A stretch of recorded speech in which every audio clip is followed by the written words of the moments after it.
না, নিলে পুরোটাই নিতে হবে। তো আমরা অনেকে আবার কাটছাট করি নিজের মন মতো। তাদেরকে উদ্দেশ্য করে আল্লাহ তাআলা বলছেন, আফাতুমিনুনা বিবা'দিল কিতাবি ওয়া তাকফুরুনা বিবা'দ। তোমরা কি আল্লাহর কিতাবের কিছু অংশ মানো আর কিছু অংশ তোমরা অস্বীকার করো? এটা তোমাদের পলিসি? জেনে রেখো, ওয়ার্নিং দিচ্ছেন যে তোমাদের পলিসি যদি এইটা হয়, তাহলে এই দুনিয়াতে আছে তোমাদের জন্য লাঞ্ছনা, আর আখিরাতে তোমাদেরকে শাস্তির মুখোমুখি হতে হবে। তাহলে কাটছাট করার সুযোগ নেই। আমরা যেটা করি, নামাজ, রোজা, হজ, জাকাতের মতো এই যে আনুষ্ঠানিক ইবাদত গুলো, এগুলোতে আমরা ইসলামকে খুব মানি, ইসলামের অনুশাসন মানি। কিন্তু আমাদের ব্যক্তি জীবন, পারিবারিক জীবন, সামাজিক জীবন, আমার ডিলিংস গুলো, আমার ট্রেড, আমার বিজনেস, আমার ব্যবসা, আমার বিয়ে শাদী, আমার বিহেভিয়ার, এগুলোকে অনেক সময় আমরা ইসলামের অনুশাসন অনুযায়ী মানতে চাই না। এগুলোর ক্ষেত্রে আমরা অনেক সময় ইসলামের অনুগামী হই না। এইখানে একটা ঝামেলা রয়ে গেছে আমাদের।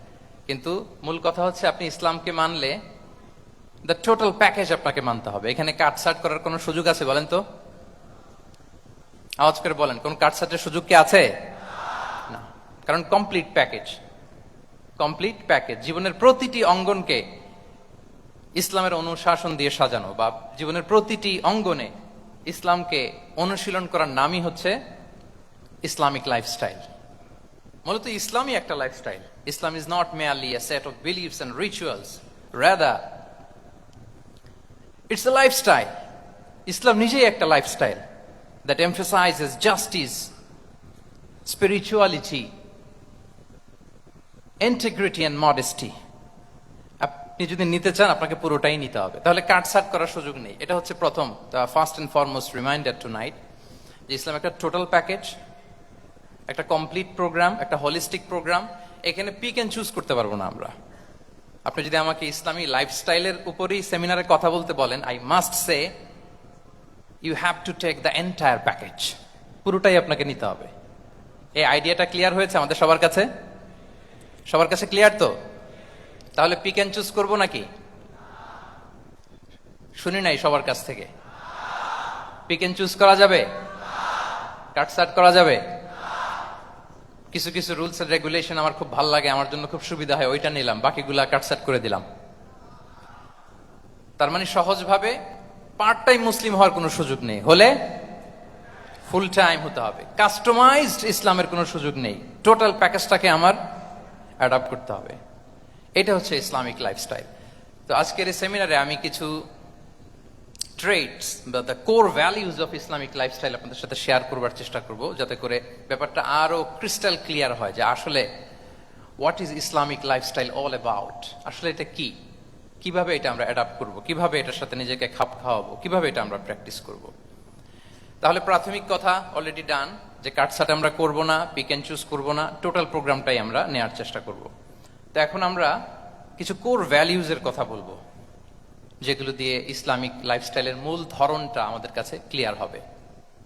ইসলামিক লাইফস্টাইলের কথা যদি আমাদেরকে বলতে হয়, প্রথম যেই ট্রেড, যে ক্যারেক্টারিস্টিক্স বা ভ্যালিউর কথা আমাকে বলতে হবে, সেটা হচ্ছে দ্য কনসেপ্ট অফ হালাল and haram. If there is no halal and হারাম, there is no Islamic lifestyle, for sure I am telling you.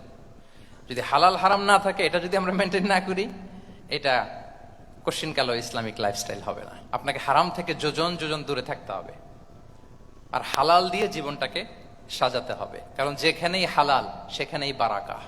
Repeat, আমি আবারও বলছি, যেখানেই হালাল সেটার মধ্যে কি? হারামে কোনো বারাকা আছে? হারামে আছে অস্থিরতা, সাময়িক উন্মাদনা, এর ভেতরে বারাকা নাই। হালালের ভেতরে আল্লাহ তাআলা বারাকা ঢুকিয়ে দিয়েছেন। আচ্ছা, আপনারা বলুন তো, গরুর গোশত খাওয়া এটা হালাল না হারাম? হালাল। কুকুরের গোশত খাওয়া হালাল না হারাম? আচ্ছা, গরু বছরে বাচ্চা দেয় কয়টা? গাভী? আচ্ছা, একটা। কুকুর দেয় কয়টা? কয়টা? 7টা, 8টা, 10টা? ফ্যামিলি প্ল্যানিং নাই তো? দেদারসে দিচ্ছে। আচ্ছা, গরু হালাল, কুকুর হারাম। গরু বাচ্চা দেয় কয়টা? কুকুর দেদারসে দিচ্ছে। তারপরেও বলেন, আমাদের এই যে বাংলাদেশে আমাদের কুরবানির ঈদে লক্ষ লক্ষ গরু জবাই হয়, বিয়ের অনুষ্ঠানগুলোতে এত গরুর গোশত আমরা খাই, আর প্রতিদিনের চাহিদা মেটানোর জন্য তো কত গরু কোরবানি করা হয়। এরপরে বলেন বাংলাদেশে গরু বেশি না কুকুর বেশি? সবাই বলেন গরু বেশি না কুকুর বেশি? কারণ কি? হালাল। কারণ কি? এই হালালে বরকত ঢুকিয়ে দিয়েছে কে? তাহলে if there is no concept of হালাল এন্ড হারাম, there is no Islamic lifestyle. প্রথম core value of Islamic lifestyle হচ্ছে আপনাকে হালাল দিয়ে আপনার জীবনকে সাজাতে হবে। লা ইয়াদখুলুল জান্নাতা জাসাদুন গুযিয়া বিল হারাম। হারাম খেয়ে বর্ধিষ্ণু যে দেহ, সে দেহ আল্লাহর জান্নাতে প্রবেশ করবে না। মানে whatever you consume it should be halal. এটা হালাল হইতে হবে। শুধু যেটা আপনি খাচ্ছেন এটাই না, কুলু মিম্মা ফিল আরদি হালালাম তাইয়্যিবা, আল্লাহ তাআলা বলেছেন যেটা কনজিউম করবা হালাল হবে, হালাল হতে হবে। তো এটা শুধু এত ন্যারো কনসেপ্ট না, আপনার জীবনের সবটাই হালাল হতে হবে। ইউর ফুড শুড বি হালাল, ইউর ড্রিঙ্ক শুড বি হালাল, ইউর ইনকাম শুড বি হালাল, ইউর ফ্যাশন শুড বি হালাল, ইউর এন্টারটেইনমেন্ট শুড বি হালাল। সবকিছু হালাল হইতে হবে। আমরা অনেকে যে ভুলটা করি, আমরা খাওয়ার ক্ষেত্রে শুধু হালাল খুঁজি, এরকম অনেকে করে, কিন্তু অন্যান্য ক্ষেত্রে হালাল হারামের বাজ বিছান নাই। আমি একটা উদাহরণ প্রায়ই দেই, দেখবেন যে আমাদের বাংলাদেশের সরকারি অফিসগুলোতে তো ঘুষ চলে নাকি? আল্লাহ ঘুষ থেকে এই জাতিকে তুমি হেফাজত করো। আচ্ছা, দেখবেন যে আমাদের বিভিন্ন সরকারি অফিসগুলোর মুসলিম কর্মকর্তারা তারা ওয়াইন খায় না। আমি দেখেছি থাইল্যান্ডে গিয়েছে, চায়না গিয়েছে অফিসের কাজে, ওখানে হালাল রেস্টুরেন্টগুলো খুঁজে, কারণ মুসলিম, তার হালাল খাইতে হবে। তো সে ওয়াইন খায় না, পর্ক খায় না, কারণ ইসলামে এটা হারাম। আবার অনেক হিন্দু কর্মচারী, সে আবার গরুর গোশত খায় না, কারণ কি তার ধর্মে ওইটা হারাম। কিন্তু এই মুসলিম কর্মচারী, হিন্দু কর্মচারী দুইজনের নির্বিশেষে মাশাআল্লাহ ঘুষ খায়। এরকম হয় না? দেখেন, মুসলিম ওয়াইন খায় না, পর্ক খায় না, তার ধর্মে হারাম। আমার হিন্দু ভাই গরুর গোশত খায় না, এটা তার ধর্মে হারাম। কিন্তু ঘুষ আবার দুই ধর্মে হালাল নাকি? হ্যাঁ, হালাল না। তার মানে ওই যে pick and choose, you got the point, right? Pick and choose করেছে যে আমার ধর্মের এই নিয়ম আমি মানবো, কারণ এটা আমার জন্য খুব ফ্লেক্সিবল, এটা খুব ভালো লাগে। কিন্তু যেটা কঠিন হয়ে যাচ্ছে, যেটা তার বিরুদ্ধে দাঁড়াচ্ছে, ওইটা সে মানে না। তাহলে পিক এন্ড চুজ করার কোনো সুযোগ। আমরা আমাদের গোটা জীবনকে হালাল দিয়ে সাজাইতে হবে, তাহলে your lifestyle will be Islamic lifestyle. এই কথাটা কি বুঝতে পেরেছেন?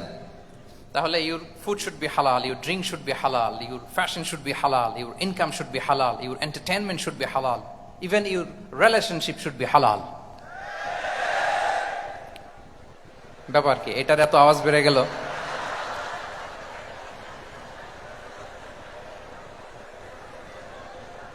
এটা কমন পড়ে গেছে নাকি? আচ্ছা বলেন, হালাল রিলেশনশিপ কোনটা বলেন? এই যে, এই তো আসল জায়গায় হাত দিছি বোধহয়। আমাদের শিক্ষার্থী বন্ধুদের মধ্যে বিবাহিত আছি আমরা? হ্যাঁ, কারা কারা আছি দেখি তো।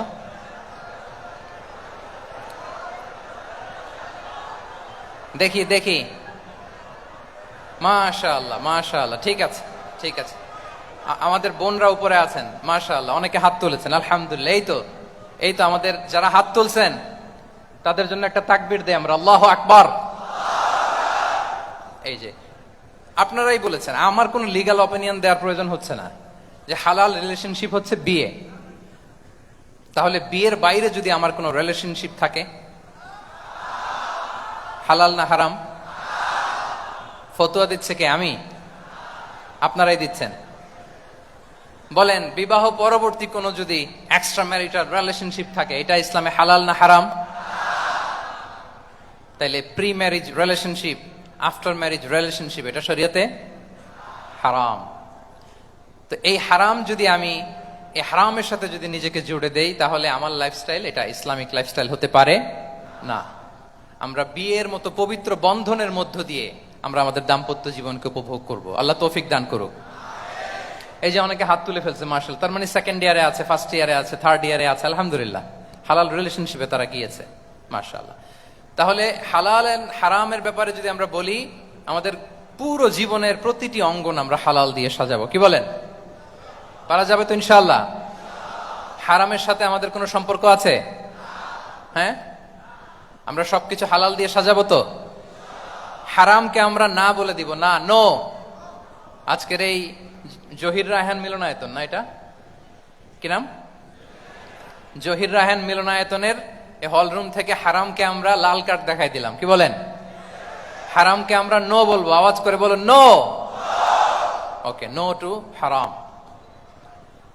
তাহলে দ্য কনসেপ্ট অফ হালাল এন্ড হারাম আশা করি আমাদের কাছে ক্লিয়ার। আমরা হালাল দিয়ে নিজেদের জীবনকে সাজাবো, হারামের সাথে আমাদের কোনো সম্পর্ক নাই। তাহলে একটা ট্রেইট আমরা শেয়ার করলাম, একটা কোর ভ্যালু শেয়ার করলাম, যে আমরা যদি হালাল মেনটেন করতে পারি আমাদের জীবনে, এটা হচ্ছে one of the core values of Islamic lifestyle. 2 নম্বর হচ্ছে ইসলামিক লাইফস্টাইলটা বেসিক্যালি এটা একটা প্রোডাক্টিভ লাইফস্টাইল। মানে ইসলামী লাইফস্টাইল আমাদেরকে প্রোডাক্টিভ হতে উদ্বুদ্ধ করে।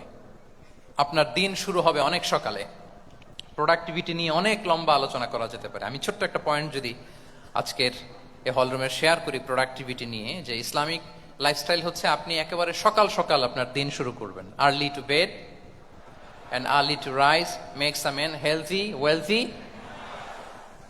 সবাই তো শিখেছি এটা, যে আগে আগে ঘুমোতে যাও, আগে আগে ঘুম থেকে জাগো, তুমি ধনী হবে, তারপর তুমি প্রজ্ঞাবান হবে, তুমি সুস্বাস্থ্যের অধিকারী হবে। এটা হচ্ছে ইসলামিক লাইফস্টাইলের একটা কোর ভ্যালিউ। সকাল সকাল দিন শুরু করা, মানে সানরাইজের আগে আমার সকাল শুরু হবে। কাজী নজরুলের যে কবিতা, সূর্যি মামা জাগার আগে উঠবো আমি জেগে, পড়েছি আমরা সবাই, কিন্তু হয়তো মানা হয় না। তো এই যে সকাল সকাল ঘুম থেকে উঠা, এটা যদি আপনার মধ্যে না থাকে, এটা ইসলামিক লাইফস্টাইল হতে পারে না। You must be a morning person. সকাল সকাল উঠতে হবে। আপনার সময় এমন ভাবে মেনটেন করবেন আপনি যে সকাল সকাল ফজরের পর থেকে আপনি অ্যাক্টিভ। তার মানে you have to wake up early, you have to sleep early. একজন মর্নিং পারসন যদি না হন, এটা ইসলামিক লাইফস্টাইল হবে না। এর কারণ আল্লাহ রাসূল সাল্লাল্লাহু আলাইহি ওয়া আলিহি ওয়াসাল্লাম আমাদেরকে সকালে জেগে থাকার ব্যাপারে ইন্সপায়ার করেছেন, এবং তিনি দোয়া করেছেন এই উম্মার জন্য স্পেশালি, যে এই সময়টা এটা ফুল অফ বারাকা, ফুল অফ ব্লেসিংস। তিনি দোয়া করেছেন, আল্লাহুম্মা বারিক লি উম্মতি ফি বুকুরিহা। আল্লাহ এই উম্মতের বুকুরটা, মানে সকালের সময়টা, লেটস সে সানরাইজের পরে 3-4 ঘন্টা, এই সময়টাকে আল্লাহ আপনি বরকত দিয়ে ভরে দেন। এই সময়টাতে ঘুমানো যাবে না, এটা হচ্ছে বরকতের সময়। এবং আল্লাহ রাসূল সাল্লাল্লাহু আলাইহি সাল্লাম যদি কোনো সামরিক অভিযান প্রেরণ করতেন, এই টাইমে প্রেরণ করতেন, এই বুকুরের টাইমে।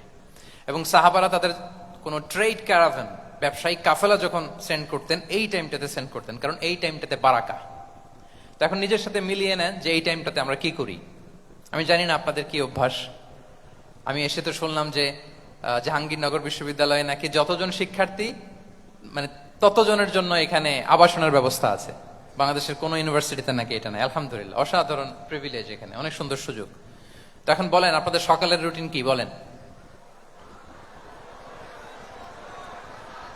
ঘুমিয়ে থাকেন না জেগে থাকেন? হ্যাঁ, আচ্ছা, ফজরের পরে আমরা ঘুমাই কারা কারা দেখি? সর্বনাশ। আচ্ছা ঠিক আছে, হাত নামান।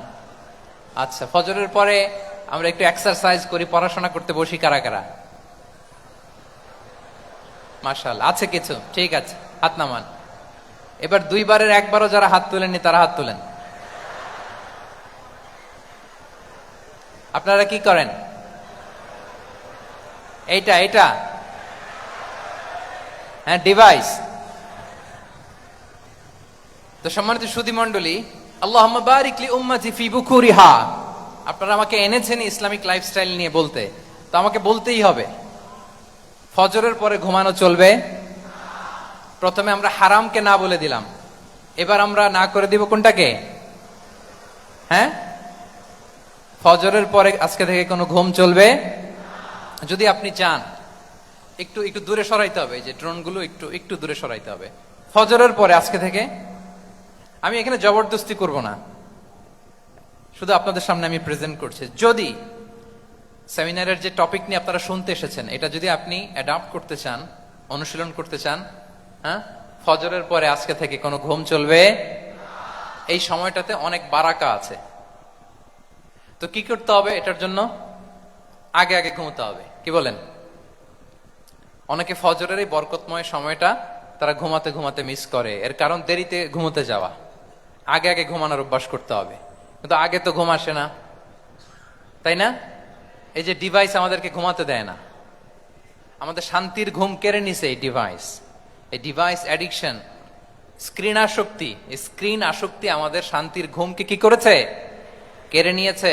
আল্লাহ তাআলা রাতকে বানিয়েছেন ঘুমের জন্য। ওয়াজআলনা লাইলা লিবাসা, লিবাস মানে আবরণ। আমি রাতকে বানিয়েছি পোশাকের মতো আবরণ করে, যে আবরণ রাত্রিবেলা নিঝুম নিঝুম নিস্তব্ধ অন্ধকার দিয়ে ছেয়ে দেয়, ফলে মেলাটিন নামে একটা হরমোন নিঃসরিত হয়, আমাদের ঘুম ঘুম ভাব আসে। ঘুমের জন্য আল্লাহ তৈরি করেছেন রাতকে।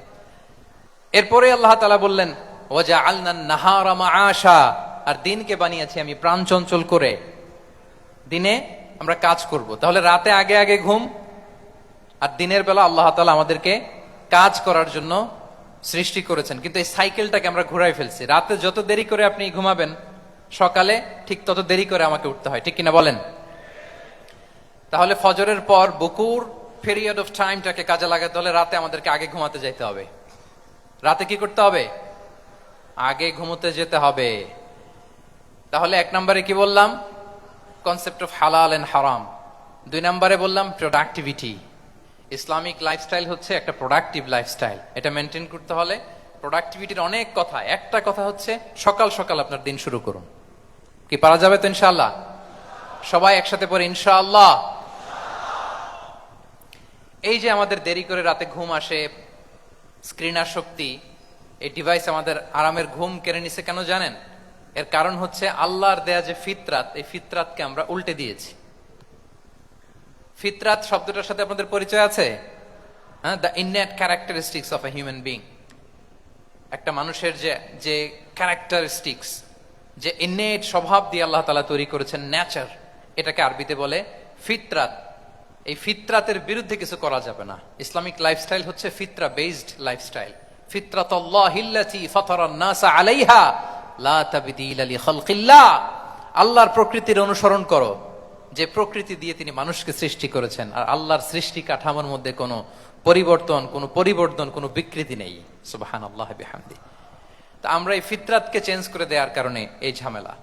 আমরা সবাই এই ফিতরাতের উপর জন্মেছি। কুল্লু মাউলুদিন ইউলাদু আলাল ফিতরা ফাআবাওয়াহু ইউহাউবিদানি আও ইউনাসসিরানি আও ইউমাজ্জিসানি। প্রতিটি নিউ বর্ন বেবি তারা ফিতরাতের উপর জন্মায়, মানে নবজাতক সন্তান ইসলামের উপর জন্মায়। কিন্তু বাবা মা তাকে হয় ইহুদি বানায়, নাসারা বানায়, বা অগ্নি উপাসক বানায়। তাহলে এই যে ফিতরাত, আল্লাহর দেয়া ফিতরাতকে যখন আমরা চেঞ্জ করেছি, আমাদের জীবন থেকে বারাকা উঠে গিয়েছে। ফিতরাতকে যদি আরো সহজ করে আমি আপনাদেরকে বুঝাই, তাহলে ফিতরাত হচ্ছে যা কিছু স্বাভাবিক, যা কিছু কল্যাণকর, যা কিছু ভালো, তাই ফিতরাত। আই রিপিট, সুপ্রিয় শিক্ষার্থী বন্ধুরা, ফিতরাত হচ্ছে যা কিছু স্বাভাবিক, যা কিছু ভালো, যা কিছু কল্যাণকর, তাই কি? তাই ফিতরাত। এই যে এখন আরবি কোন মাস চলছে বলেন তো? রজব। এই রজব মাসের 26 তারিখ দিবাগত রাত্রে আল্লাহ রাসূল সাল্লাল্লাহু আলাইহি ওয়াসাল্লাম ঊর্ধ্ব জগতের একটা ভিজিটে গিয়েছিলেন। আমরা জানি না সবাই? হ্যাঁ, ইসরা মেরাজের কথা আমরা জানি। সো মেরাজ রজনীতে আল্লাহ রাসূল সাল্লাল্লাহু আলাইহি ওয়া আলিহি ওয়াসাল্লাম ফিতরাত মানে what is the essence of ফিতরা, এটা বোঝানোর জন্য এই হাদিসটা আমি শেয়ার করছি। মেরাজে যখন গেলেন, জিবরিল আলাইহিস সালাম ওনাকে 2টা পেয়ালা দিলেন। তিনি বললেন উচিতু বি ইনাআইন, আমাকে 2টি পেয়ালা দেয়া হলো। ফি আহাদিহিমা লাবান ওয়া ফিল আখারি খামর। এক পেয়ালায় ছিল দুধ, আরেক পেয়ালায় ছিল মদ। ফা আখাযতুল লাবান ওয়া শারিবতু। যখন 2টা অপশন দেয়া হলো, 2টা পেয়ালা, আমি দুধের পেয়ালাটা নিলাম এবং সেটা পান করলাম। তখন জিবরিল আলাইহিস সালাম বললেন আসাবতাল ফিতরা, মানে you are guided to the ফিতরা, আপনি সঠিকটাই নিয়েছেন। যেটা ফিতরা, যেটা নেওয়া উচিত, আপনি ওইটাই নিয়েছেন। তাহলে এখন আরো সহজ হবে। যদি 2টা পেয়ালা দেয়া হয়, একটা মদের পেয়ালা আর একটা দুধের পেয়ালা, তো আমরা নিব কোনটা বলেন? হ্যাঁ, তাইলেই ফিতরা হবে। তাহলে কি হবে? তাহলে যেটা স্বাভাবিক, যেটা কল্যাণকর, যেটা আমাদের জন্য ভালো, সেটা হচ্ছে ফিতরাত। তাহলে মদের পেয়ালা, দুধের পেয়ালা, কোনটা নিব? সবাই নিব তো নাকি? আমাদের রুচির যে দুর্ভিক্ষ চলতেছে, অনেকে মদের পেয়ালাই নিয়ে নিবে। কি বলেন? আছে না একদল, তারা কি করে? ওইটা চুজ করে ফেলবে। এবার বলেন আমরা কোন পেয়ালা নিব, মদের না দুধের? আমাদের ঐতিহ্য, আমাদের রুচি, আমাদের মূল্যবোধকে ধ্বংসের যত আয়োজন দরকার সব সেট আপ চারদিকে আছে। আল্লাহর ফিতরাতকে ধ্বংস করে দেওয়ার শয়তানি সব আয়োজন আমাদের চারিদিকে। বাট আপনাকে রাইট থিংটা চুজ করতে হবে। তাহলে রাসূল সাল্লাল্লাহু আলাইহি ওয়াসাল্লামকে দুধ দেয়া হলো, মদ দেয়া হলো, তিনি নিলেন দুধের পেয়ালা। তাহলে এটা হচ্ছে ফিতরাত। এটা কি ফিতরাত? এভাবে সবকিছু চেঞ্জ করে দেয়া হয়েছে। সবকিছু, আমাদের লাইফস্টাইল চেঞ্জ করে দেয়া হয়েছে, আমাদের ফুড হ্যাবিট চেঞ্জ করে দেয়া হয়েছে, আমাদের খাদ্যাভ্যাসের মধ্যে পরিবর্তন। দেখবেন যে এখন আমরা যা খাই আগে কিন্তু এটা খাইতাম না। এখন আমরা প্রসেসড ফুড খাই, হ্যাঁ, ফাস্ট ফুড খাই, জেনেটিক্যালি মডিফাইড যে ফুডগুলো আমরা খাই, এরপরে ল্যাব মিট, কত যে ভয়ঙ্কর। আপনারা জেনে থাকবার কথা যে ল্যাবে তৈরি মাংস দেখেছেন নাকি আপনারা? প্রাকৃতিক মাংসের কোনো ছিটে ফোটা নেই, কিন্তু এটা গরুর মাংস হয়ে গেছে, ওইটা মানুষ খাচ্ছে। মানে আমাদের লাইফস্টাইলও করাপ্টেড, আমাদের ফুড হ্যাবিটও করাপ্টেড, আমাদের স্লিপিং সাইকেলটা করাপ্টেড, সবকিছু করাপ্ট করে দেওয়া হচ্ছে। এবং এটার প্রভাব পড়েছে আমাদের শিশুদের মধ্যেও। দেখবেন যে শিশুরা সবজি খেতে চায় না। আমার তো 2 মেয়ে আছে, আমি তো দেখি বাসায়, বা অনেকের কমপ্লেনগুলো আমরা শুনি। আমাদের এখনকার বাচ্চাদেরকে ভেজিটেবলস দিলে খায় না, মাছ দিলে খায় না, অর্গানিক ভালো ভালো খাবার দিলে শাকসবজি খায় না। কি খাবে জানেন? সচেস খায়, সচেস, হটডগ খায়। হ্যাঁ, ওই যে আপনি অর্ডার দিয়ে বার্গার এনে দিবেন, পিৎজা এনে দিবেন, ওইটা খাবে। তারপর ইনস্ট্যান্ট নুডলস খাবে, স্যুপ খাবে, ফ্রোজেন যত মিল আছে এগুলো খাবে, টিনজাত খাবার যেগুলো দীর্ঘদিন সংরক্ষণ করে রাখা হয়। তো বলেন, আজ থেকে 30 বছর আগে আমাদের বড়রা কিংবা আমাদের শিশুরা, আমরা কেউ কি এই খাবার খেয়েছি? বলেন তো, আওয়াজ করেন, খেয়েছি কেউ? They change the entire system. কেন আমরা ইসলামিক লাইফস্টাইল নিয়ে কথা বলছি এখন? কারণ আমাদের পুরো সিস্টেমটাই, আমাদের পুরো ফিতরাতটাই ওরা চেঞ্জ করে দিয়েছে। তারপর ডিভাইস ছাড়া বাচ্চারা খেতে চায় না, কার্টুন দেখে দেখে খাওয়াতে হয় ওদের। কি বলেন? আচ্ছা বলেন তো, আজ থেকে 30 বছর পেছনে ব্যাক টু দ্য হিস্ট্রিতে যদি আমরা যাই, 70-এর দশকে, 80-র দশকে বাংলাদেশের কোন একটা গ্রামের কথা, একটা পল্লীর কথা আপনি একটু চিন্তা করেন তো। রাত 8টার দিকে, 9টার দিকে আপনি ওই গ্রামের কাউকে খুঁজে পাবেন? 70-এর দশকে, 80-র দশকে একটা গ্রামের, একটা গ্রামীণ একটা পরিবেশের কথা যদি চিন্তা করেন, রাত 8টায় সবার কি অবস্থা বলেন তো? আপনি তো ঘুম খুঁজে পান না, আপনার তো ইনসমনিয়া। আমাদের এখন ট্যাবলেট খাওয়া লাগে না ঘুমের জন্য? আমাদের তো ইনসমনিয়া হয়ে গেছে এখন। কিন্তু আজ থেকে বেশি দূরে না, 30 বছর আগের একটা গ্রামীণ পরিবেশের রাত 8টার পরিবেশ হচ্ছে সবাই ঘুম।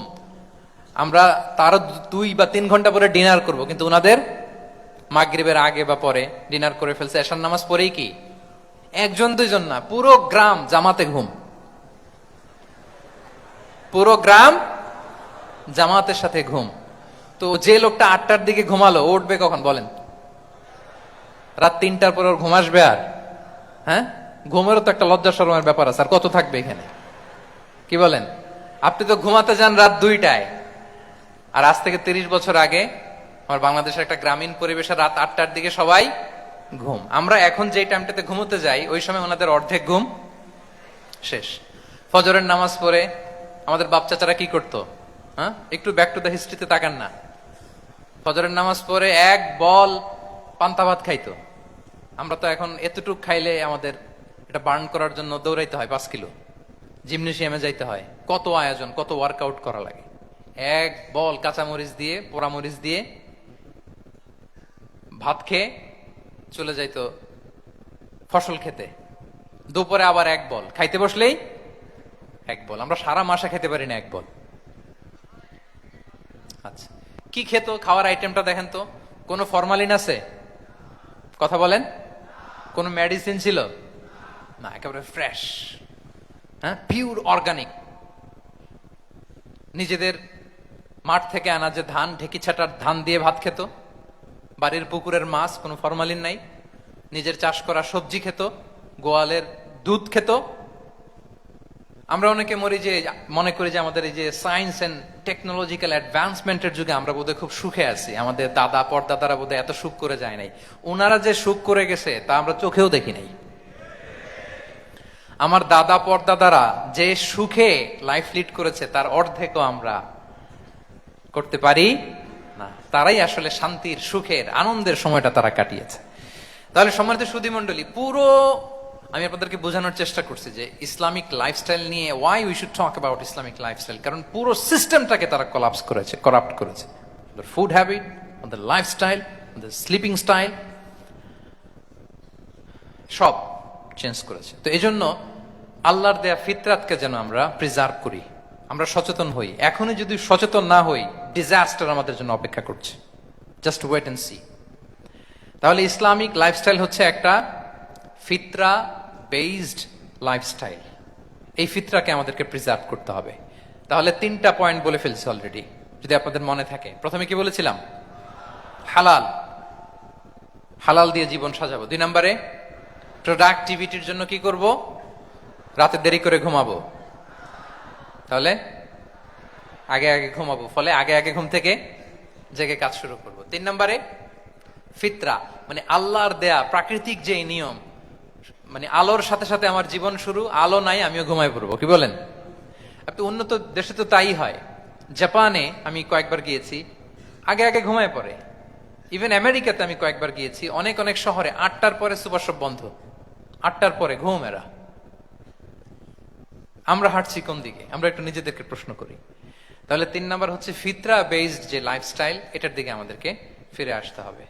4 নাম্বার হচ্ছে মডেস্টি, শালীনতা। One of the core values of Islamic lifestyle. এই শালীনতা আমরা হারাতে বসেছি। মডেস্টি বললে অনেকে শুধু কাপড় চোপড় নিয়ে চিন্তা করে, যে ছোট কাপড় বড় কাপড়। Modesty is not about only clothing, but also your behaviour, your dealing, your overall character. শুধু আপনি মডেস্টি, শালীনতা বললে কাপড় চোপড় নিয়ে চিন্তা করবেন না। এটা আপনার মডেস্টি ইন ইউর স্পিচ, আপনার কথার মধ্যেও, শব্দ চয়নেও মডেস্টি থাকতে হবে, আপনার বিহেভিয়ারে মডেস্টি থাকতে হবে, আপনার ডিলিংসে মডেস্টি থাকতে হবে। এই শালীনতা আমরা হারাচ্ছি। তার বিপরীতে আমাদের সমাজে অশ্লীলতার প্রসার হচ্ছে, লাজুকতা হারিয়ে যাচ্ছে। লাজুকতা, লজ্জা শরম থাকা, এটা যে কত বড় নেয়ামা। যেই জাতি একবার এটা হারিয়ে ফেলে, আর কোনো কিছু দিয়ে, জোড়াতালি দিয়ে এটা তারা রিভাইভ করতে পারে না। এই যে ওয়েস্ট তো এখন যা যা আমাদেরকে শিখাইছে, যেটাকে আমরা স্ট্যান্ডার্ড মনে করি, আবার তারা ফিরতেছে। এই যে ডিভাইসের কথা বলছি না, আপনি অস্ট্রেলিয়ার খোঁজ খবর নেন, যারা খোঁজ নিয়েছেন তারা জানেন, আন্ডার 16 কোনো বাচ্চা সোশ্যাল মিডিয়া ইউজ করতে পারে না অস্ট্রেলিয়াতে।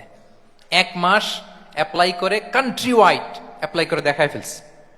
Facebook, including Facebook, WhatsApp, Twitter, TikTok, 10টা অ্যাপস যেগুলো বাচ্চাদের মধ্যে এডিকশন নিয়ে আসে, এগুলো সব বন্ধ। জানেন এই নিউজটা? জানেন? মানে ফিরতেছে, উল্টা ফিরতেছে। এই যে শালীনতার কথা আমরা বলি, এটা হারাচ্ছে। রাসূল সাল্লাল্লাহু আলাইহি ওয়াসাল্লাম বলেন, যার শালীনতা নাই, ইযা আলাম তাসতাহি ফাসনা মা শি'তা, যখন তোমার লজ্জা শরম থাকবে না, যা মনে চায় তাই করো। শিশু মোহাম্মদ চলে গেল সেই বনু সাদে, ছোট্ট মোহাম্মদ কাঁদে না, কাঁদে না কখনো। ক্ষুধা লাগলেও কাঁদে না, ব্যথা পেলেও কাঁদে না। কিন্তু ছোট্ট মোহাম্মদের প্রাইভেটসের জায়গা থেকে কাপড়টা যখন সরে যেত, শিশু মোহাম্মদ কেঁদে দিত। সুবহানাল্লাহ, শালীনতা। ইদা আলাম তাস্তাহি ফাসনা মা শি'তা। রাসূল সাল্লাল্লাহু আলাইহি ওয়াসাল্লাম বলেছেন, যদি তোমার লজ্জা শরম না থাকে, লজ্জা শরমের মাথা যদি তুমি খাও, তুমি সব করতে পারবা, তোমাকে দিয়ে সব সম্ভব। তাহলে এই শালীনতা, এটা অনেক বড় নেয়ামা। সম্মানিত বন্ধুরা, আজকে দিনকে দিন আমাদের সমাজ থেকে শালীনতা হারিয়ে যাচ্ছে, লাজুকতা হারিয়ে যাচ্ছে, নারী পুরুষ উভয় দিক থেকে। বিশেষ করে আমাদের বোনদেরকে টার্গেট করা হয়েছে, নারীদেরকে, আমাদের বোনদেরকে, তাদেরকে প্ররোচিত করা হচ্ছে, তাদের সামনে আইডিয়া হাজির করা হচ্ছে যে যে নারী যত বেশি নগ্ন হতে পারে, সে তত বড় সাহসী নারী। বলেন, আমাদের সমাজে পত্রপত্রিকা আপনারা দেখেন না এটা? যে নারী নিজেকে যত এক্সপোজ করবে, সে তত বড় কি সাহসী নারী। এই তকমা তাকে দেয়া হচ্ছে। এটা টোটাল কমপ্লিট শয়তানের একটা মিশন। শয়তানের প্রথম মিশন হচ্ছে বনি আদমকে বিবস্ত্র করা। কি করা? আল্লাহ তাআলা আদম আলাইহিস সালাম, হাওয়া আলাইহিস সালামকে বলেছিলেন যে নিষিদ্ধ গাছ যেও না, খেও না। শয়তানের প্ররোচনায় খেয়ে ফেলেছিলেন, সাথে সাথে জান্নাতের পোশাক খুলে পড়েছে। তার মানে শয়তানের প্রথম মিশন হচ্ছে মানুষকে কি করা? নগ্ন করা। মানুষকে কি করা? নগ্ন করা। তাহলে আমাদের বোনদেরকে এমন ভাবে তাদের সামনে উপস্থাপন করা হচ্ছে, প্ররোচিত করা হচ্ছে এবং বলা হচ্ছে নগ্নতার পথে যে বেশি হাঁটে সে নাকি তত সাহসী নারী। নাউযুবিল্লাহি মিন যালিক। তাহলে এই যে মানব জাতিকে বস্ত্রহীন করা, এটা শয়তানের একটা মিশন। তার বিপরীতে ইসলাম নারীকে সম্মান দিয়েছে, সম্মান করেছে। যে ঘরে প্রথমে কন্যা জন্মায়, খায়রুকুম মান বুখিরা বিল উনসা, সে ঘরটাকে আল্লাহ তাআলা বরকতময় করে দেয়। 2 সন্তান তো 2 জান্নাতের দরজা ওপেন। 2 কন্যা সন্তান, 3 কন্যা সন্তান তো 3টা জান্নাতের দরজা ওপেন। সুবহানাল্লাহ। স্ত্রী হয়ে যখন ঘরে যাবে, যে ব্যক্তি তার স্ত্রীর কাছে সেরা, পরিবারের কাছে সেরা, সে সবার কাছে সেরা, সে আল্লাহর কাছে সেরা। সুবহানাল্লাহ। এবং কোন মা যদি সন্তান জন্ম দিতে যে মারা যায়, কিয়ামতের দিন আল্লাহ তাআলা ওই মাকে শহীদদের কাতারে দাঁড় করাবেন। আর যদি সেফলি সন্তান ভূমিষ্ঠ হয়, আল্লাহ বলে মায়ের পায়ের নিচে ওই সন্তানের বেহেশত। সুবহানাল্লাহ। কিভাবে নারীর স্টেটাস, মর্যাদাকে ইসলাম বাড়িয়েছে। এবং এই যে ইসলাম যে নারীকে যে ভিআইপি হিসেবে কনসিডার করে, হ্যাঁ, ইসলামের দেয়া নারীর ড্রেস কোড নিয়ে আমাদের অনেকের কত কথা, কত ক্রিটিক। এটা কেন করে? কারণ Islam consider women as a queen.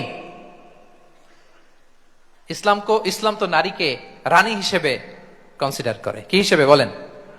আচ্ছা বলেন, যে কুইন হবে, যে রানী হবে, তার একটা স্পেশাল ড্রেস কোড থাকবে না?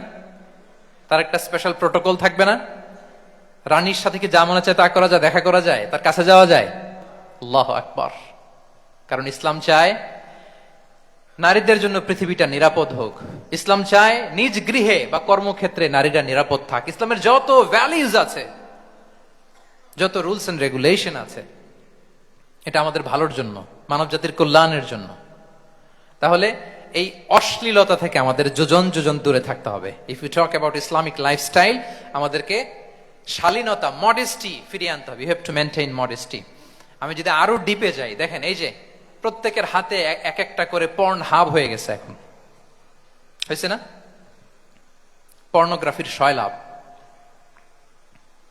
বিকৃত যৌনাচারের সয়লাভ। এখন নতুন নামে, নতুন মোড়কে, LGBTQ নামে আমাদের সমাজে নানা মোড়কে আমাদের সামনে উপস্থাপন করা হচ্ছে। শুনেছেন না এগুলো? আপনারা নাম শুনেছেন? এই যে ট্রান্সজেন্ডারিজম, নাম শুনছেন না? নিজের দেহ কাটাকাটি করে দিব্যি পুরুষ, 4 সন্তানের বাবা, এখন হঠাৎ করে বলে যে আমি মনে মনে নারী, তো সোসাইটি যেন আমাকে নারী স্বীকৃতি দেয়। বায়োলজিক্যালি দিব্যি নারী, 3 সন্তানের মা, এখন বলে যে এখন আমি মনে মনে ভাবতেছি পুরুষ, তো আমাকে পুরুষ হিসেবে তুমি কনসিডার করো। আল্লাহর দেয়া ফিতরাত, এই যে বলছি উল্টায় ফেলতেছে, এই ফিতরাতকে ধ্বংস করার সবচেয়ে জঘন্যতম এই নতুন যেটা বাজারজাত করা হচ্ছে যে আইডিওলজি, এটা হচ্ছে ট্রান্সজেন্ডারিজম। অধিকারের মোড়কে, তাও আসতেছে কিভাবে? কিসের মোড়কে বলেন তো? রাইটস এর কথা বলে, যেটা একটা রাইটস। এজন্য সম্মানিত সুধীমণ্ডলী, শালীনতার কোনো বিকল্প নেই। If you want to take care of yourself, if you want to take care of your family, your society, you have to maintain modesty. কোনো বিকল্প নেই, সাবধান হইতে হবে আমাদেরকে। তাহলে 4 নম্বরে কি? শালীনতা, মডেস্টি। শালীনতা হচ্ছে ইসলামিক লাইফস্টাইলের ভূষণ।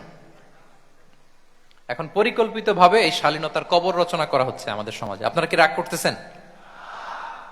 কথা ক্লিয়ারলি বুঝতে পারতেছেন? আমি যদি রয়ে সয়ে কথা বলি তা বুঝতে পারবেন আপনারা? ক্লিয়ারলি মেসেজগুলো আমি আপনাদের সামনে পৌঁছে দিচ্ছি। তাহলে কয়টা গেল? 4টা। হালাল, প্রোডাক্টিভিটি, প্রিজার্ভিং ফিতরা, এন্ড ফাইনালি মডেস্টি। 4টা কাভার। 5 নম্বরে হচ্ছে ইসলামিক লাইফস্টাইল যদি আমরা মেনটেন করি, we must have to B optimistic, hopeful, আশাবাদী হইতে হবে। মুমিনের ডিকশনারিতে হতাশা নেই। আমরা হতাশ হই না, আমরা নিরাশ হই না, আমরা ভরসা রাখি এক মহান সত্তার উপর। আওয়াজ করে বলুন, তিনি কে? শয়তানের মিশন হচ্ছে আমাদেরকে হতাশ বানানো। আমি স্টেজে ওঠার আগে সম্মানিত স্যার বলতেছিলেন যে আপনি একটু আশাবাদী করবেন আমাদের নারী শিক্ষার্থীদের ব্যাপারে, আমাদের ছেলে শিক্ষার্থীদের কয়েকটা ইস্যু স্যার বললেন যে কিছু ফ্রাস্ট্রেশন তাদের মধ্যে কাজ করে। আজকে আপনাদের ডিকশনারি থেকে ফ্রাস্ট্রেশনকে একেবারে অমিট করে দিয়ে যাব। বলেন, বিশ্বাসীদের ডিকশনারিতে হতাশা বলে কোনো শব্দ আছে? ফ্রাস্ট্রেশন আছে? কারণ শয়তানের মিশন হচ্ছে আমাদেরকে হতাশ বানানো। কি বানানো?